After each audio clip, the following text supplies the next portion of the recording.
بسم اللہ الرحمن الرحیم۔ السلام علیکم ورحمۃ اللہ وبرکاتہ۔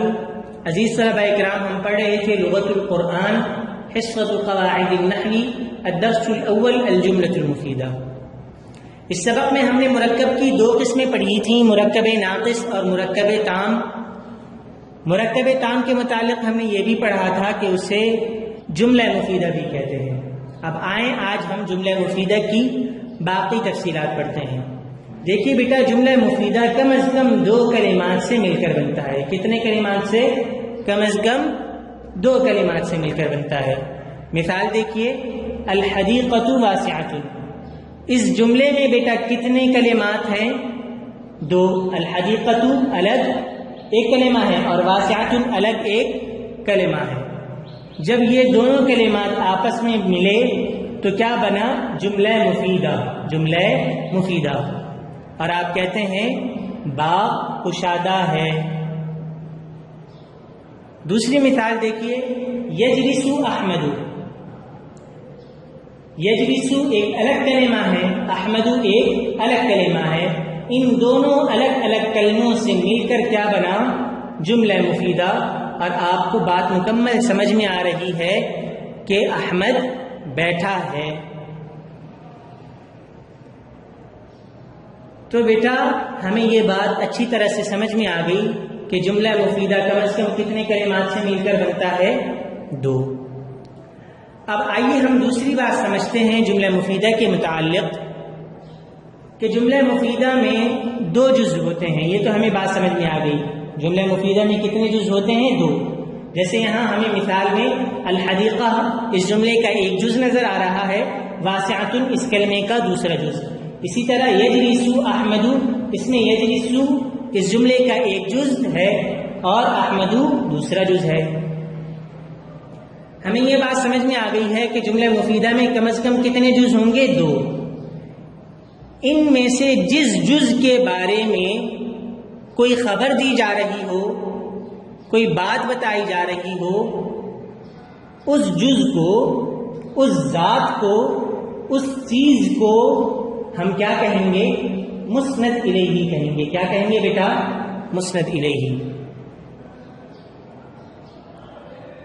اس ذات یا اس چیز کے بارے میں جو بھی بات بتائی جا رہی ہو، جو بھی کوئی چیز بتائی جا رہی ہو، جو کوئی خبر بتائی جا رہی ہو، اسے کیا کہیں گے؟ اسے ہم مسند کہیں گے۔ دیکھیے اس مثال سے ہم یہ بات سمجھتے ہیں، الحدیقۃ واسعۃ میں آپ دیکھ رہے ہیں کہ اس جملے میں کس کے بارے میں بتایا جا رہا ہے؟ باغ کے بارے میں بتایا جا رہا ہے، خبر دی جا رہی ہے۔ کیا خبر دی جا رہی ہے؟ کہ وہ کیا ہے؟ کشادہ ہے۔ باغ کیا ہے بیٹا؟ کشادہ ہے۔ تو یہاں بتائیے، جس چیز کے بارے میں بتایا جا رہا ہے ہم اسے کیا کہیں گے؟ ہم اسے مسند الیہ کہیں گے۔ اس چیز کو ہم کیا کہیں گے؟ مسند الیہ۔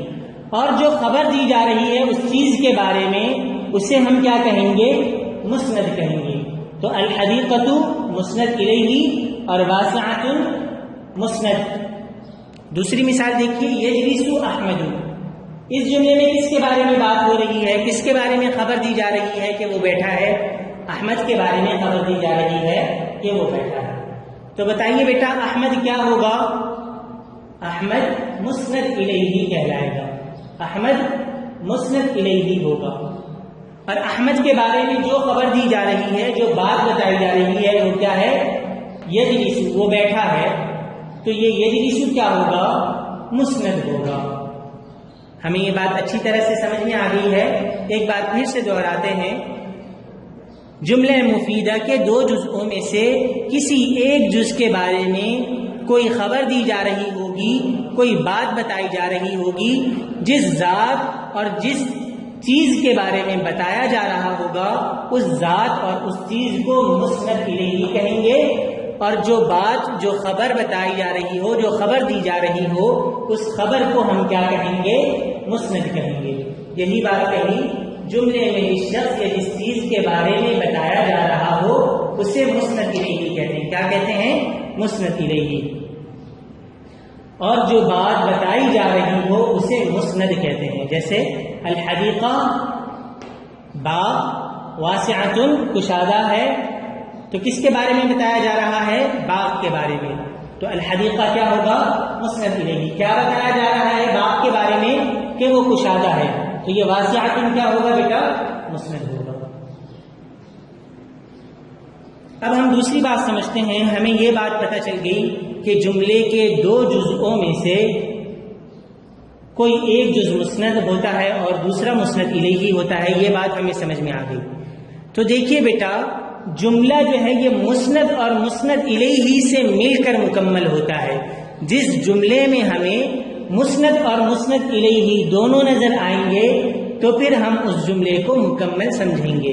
ہمیں مکمل بات سمجھ میں آ جائے گی، کوئی خبر سمجھ میں آ جائے گی، کوئی حکم سمجھ میں آ جائے گا، کوئی طلب سمجھ میں آ جائے گی یا کوئی خواہش سمجھ میں آ جائے گی. تو بیٹا یہ کب ممکن ہوگا؟ جب جملے میں مسند اور مسند الیہ دونوں ایک ساتھ جمع ہو جائیں.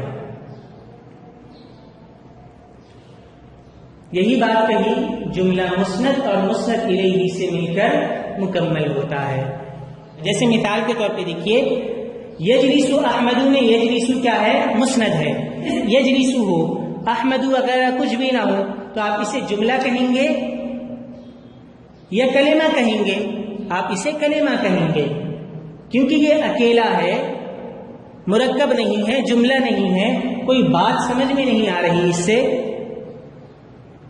تو آپ اسے کیا کہیں گے بیٹا؟ کلمہ کہیں گے. صرف مسند سے جملہ مکمل نہیں ہو سکتا. اسی طرح اگر کہیں آپ کو صرف احمد لکھا ہوا نظر آ رہا ہو اور اس کے ساتھ کوئی مسند نہ ہو تو کیا آپ اسے جملہ کہیں گے؟ نہیں، آپ اسے کیا کہیں گے؟ کلمہ. کیونکہ جملہ بنتا ہی دو کلمات سے مل کر ہے. جب دو کلمات آپس میں مل جاتے ہیں، مسند اور مسند الیہ آپس میں مل جاتے ہیں تو اس سے کیا بنتا ہے؟ جملہ بنتا ہے.